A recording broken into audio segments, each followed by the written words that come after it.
আসসালামু আলাইকুম, ভালো আছেন বিবিজান? ভালো। সালামের উত্তর দেয়া সুন্নত বিবিজান, উত্তরটা দেন।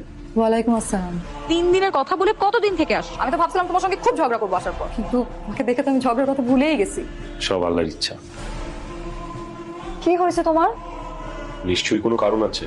কারণটা বলো। মুসলমান হিসেবে 5 ওয়াক্ত নামাজ আদায় করা ফরজ। জানি তো।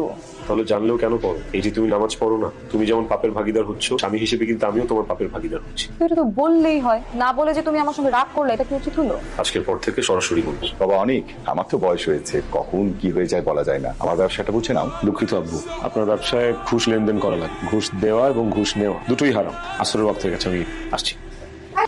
আস্তাগফিরুল্লাহ। কোথায় যাওয়া হচ্ছে? তোমাকে তো বললাম যে চৈতি পার্টি থ্রো করেছে। তুমি কি এই পোশাকেই পার্টিতে যাবে? তোমার ব্লাউজের পিঠটা কিন্তু অনেক বড়। তো আমি তো এতদিন এই ধরনের পোশাকেই পার্টিতে গিয়েছি, তাই না? ইসলাম ধর্মে কিন্তু এমন খোলামেলা পোশাক পরাতে নিষেধ আছে। ও মাই গড।